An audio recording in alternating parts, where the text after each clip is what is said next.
Hi ಎಲ್ಲರಿಗೂ ನಮಸ್ಕಾರ, welcome back to my channel. ನಾನು ಇವತ್ತಿನ ವಿಡಿಯೋದಲ್ಲಿ ಮೊಟ್ಟೆ ಸಾಂಬಾರನ್ನ ತೋರಿಸ್ತಾ ಇದ್ದೀನಿ. ಹೇಗೆ ಮಾಡೋದು ನೋಡೋಣ ಬನ್ನಿ. ನಾನು ಮೊದಲು ಮೊಟ್ಟೆ ಸಾಂಬಾರಿಗೆ ಮಸಾಲಾನ ರುಬ್ಬಿಟ್ಕೋತಾ ಇದ್ದೀನಿ. ಜಾರಿಗೆ 3/4 ಕಪ್ ತೆಂಗಿನಕಾಯಿ ತುರಿ, ಹೆಚ್ಚಿಟ್ಕೊಂಡಿರೋ 1 ಈರುಳ್ಳಿ, 1 ಇಂಚಷ್ಟು ಶುಂಠಿನ ಕಟ್ ಮಾಡಿ ಹಾಕ್ಕೊಂಡಿದ್ದೀನಿ, ಸ್ವಲ್ಪ ಬೆಳ್ಳುಳ್ಳಿ, ಒಂದು 5 ರಿಂದ 6 ಲವಂಗ, 1 ಇಂಚು ಚಕ್ಕೆ, ಸ್ವಲ್ಪ ಪುದೀನ ಸೊಪ್ಪು, ಕೊತ್ತಂಬರಿ ಸೊಪ್ಪು,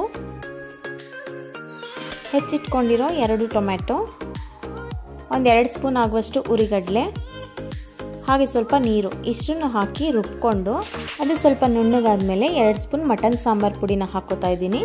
ಇದು ಮಟನ್ ಸಾಂಬಾರು ಪುಡಿ ಧನಿಯಾ ಮತ್ತು ಮೆಣಸಿನ್ಕಾಯಿನ ಪುಡಿ ಮಾಡಿಸಿಟ್ಕೊಂಡಿರೋದು. ರೆಡಿ ಪುಡಿ ಇಲ್ಲ ಅಂದರೆ ನೀವು ಸ್ವಲ್ಪ ಧನಿಯಾ ಪೌಡರು ಮತ್ತು ಒಣಮೆಣಸಿನ್ಕಾಯಿ ಪುಡಿನ ಹಾಕೋಬಹುದು. ಮಸಾಲ ರುಬ್ಬಿದ್ದು ರೆಡಿಯಾಗಿದೆ. ಇವಾಗ ಸಾಂಬಾರಿಗೆ ಒಗ್ಗರಣೆ ಹಾಕೊಳ್ಳೋಣ. ಕುಕ್ಕರ್ಗೆ 2 ಸ್ಪೂನ್ ಎಣ್ಣೆನ ಹಾಕೋತಾ ಇದ್ದೀನಿ. ಎಣ್ಣೆ ಕಾದ ನಂತರ ಹೆಚ್ಚಿಟ್ಕೊಂಡಿರೋ 1 ಈರುಳ್ಳಿನ ಹಾಕಿ ಈರುಳ್ಳಿನ ಸ್ವಲ್ಪ ಫ್ರೈ ಮಾಡ್ಕೋತಾ ಇದ್ದೀನಿ.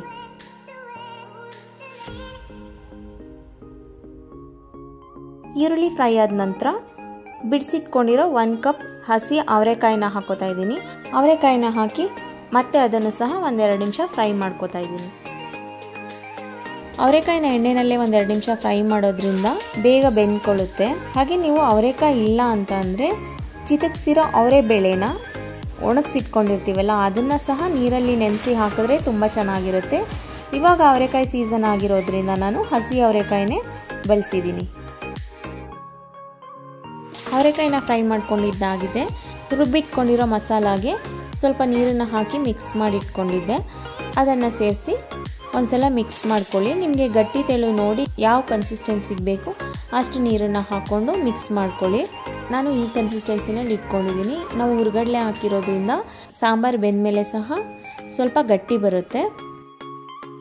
ನೀರನ್ನು ಹಾಕಿ ಮಿಕ್ಸ್ ಮಾಡ್ಕೊಂಡ ನಂತರ ರುಚಿಗೆ ತಕ್ಕಷ್ಟು ಉಪ್ಪನ್ನು ಸೇರಿಸ್ಕೊತಾ ಇದ್ದೀನಿ.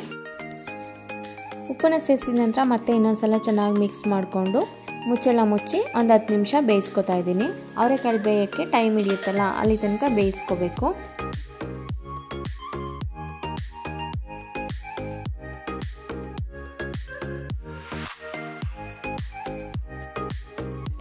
ಇವಾಗ ಒಂದು 10 ರಿಂದ 15 ನಿಮಿಷ ಸಾಂಬಾರನ್ನ ಬೇಯಿಸ್ಕೊಂಡಿದ್ದೀನಿ. ಅವರೆಕಾಳು ಸಹ ಚೆನ್ನಾಗಿ ಬೆಂದಿದೆ. ನಂತರ ಗ್ಯಾಸ್ನ ಸಿಮ್ಮಲ್ಲಿ ಇಟ್ಕೋಬೇಕು. ಜಾಸ್ತಿ ಉರಿನಲ್ಲಿ ಇಟ್ಕೊಂಡ್ರೆ ಮೊಟ್ಟೆಗಳನ್ನ ಹಾಕೋದ್ರಿಂದ ಮೊಟ್ಟೆಗಳೆಲ್ಲ ಕಲಸೋಗ್ಬಿಡುತ್ತೆ. ಅದರಿಂದ ನಾನಿವಾಗ ಸಿಮ್ಮಲ್ಲಿ ಇಟ್ಕೊಂಡಿದ್ದೀನಿ. ನಾನು ಮೊಟ್ಟೆ ಸಾಂಬಾರಿಗೋಸ್ಕರ 6 ಮೊಟ್ಟೆಗಳನ್ನ ತೊಗೊಂಡಿದ್ದೀನಿ. ನಿಮಗೆ ಎಷ್ಟು ಮೊಟ್ಟೆಗಳು ಬೇಕಾಗುತ್ತೆ ಅಷ್ಟನ್ನು ತೊಗೊಳ್ಳಿ. ಹಾಗೆ ಒಂದೊಂದೇ ಮೊಟ್ಟೆನ ಒಡೆದು ಸಾಂಬಾರಿನಲ್ಲಿ ಹಾಕೋತಾ ಇದ್ದೀನಿ. ಸ್ವಲ್ಪ ಗ್ಯಾಪ್ ಬಿಟ್ಟು ದೂರ ಹಾಕೋಬೇಕು. ಒಂದ್ರ ಮೇಲೆ ಒಂದು ಹಾಕಿದ್ರೆ ಮೊಟ್ಟೆಗಳೆಲ್ಲ ಒಡೆದೋಗ್ಬಿಡುತ್ತೆ. ಅದು ಸಾಂಬಾರು ಜೊತೆ ಮಿಕ್ಸ್ ಆಗಿಬಿಡುತ್ತೆ. ಹಾಗೆ ನಿಮಗೆ ಗಟ್ಟಿ ಸಿಗಲ್ಲ. ಆದ್ದರಿಂದ ಸ್ವಲ್ಪ ದೂರ ಹಾಕ್ಕೊಳ್ಳಿ. ಹಾಗೆ ಗ್ಯಾಸ್ನ ಸಿಮ್ಮಲ್ಲಿ ಇಡೋದು ತುಂಬ ಇಂಪಾರ್ಟೆಂಟು. ಜಾಸ್ತಿ ಊರಿನಲ್ಲಿಟ್ಟರೂ ಕೂಡ ಮೊಟ್ಟೆ ಹಾಕಿದ ತಕ್ಷಣ ಒಡ್ಕೊಳ್ಳೋ ಚಾನ್ಸಸ್ ಇರುತ್ತೆ. ಮೊಟ್ಟೆಗಳನ್ನ ಹಾಕಿದ ನಂತರ ಸಿಮ್ನಲ್ಲೇ ಒಂದು 10 ನಿಮಿಷ ಬೇಯಿಸ್ಕೊಂಡಿದ್ದೀನಿ. ಮೊಟ್ಟೆಗಳೆಲ್ಲ ಚೆನ್ನಾಗಿ ಬೆಂದಿದೆ. ಮುದ್ದೆ ಮತ್ತು ರೈಸಿಗೆ ತುಂಬ ಚೆನ್ನಾಗಿರುತ್ತೆ. ನೀವು ಒಂದ್ಸಲ ಟ್ರೈ ಮಾಡಿ ಹೇಗಿತ್ತು ಅಂತ ಕಮೆಂಟ್ ಮಾಡಿ ಹೇಳಿ. ನಿಮಗೆಲ್ಲ ಈ ರೆಸಿಪಿ ಇಷ್ಟ ಆಗಿದೆ ಅಂತ ಅನ್ಕೋತೀನಿ.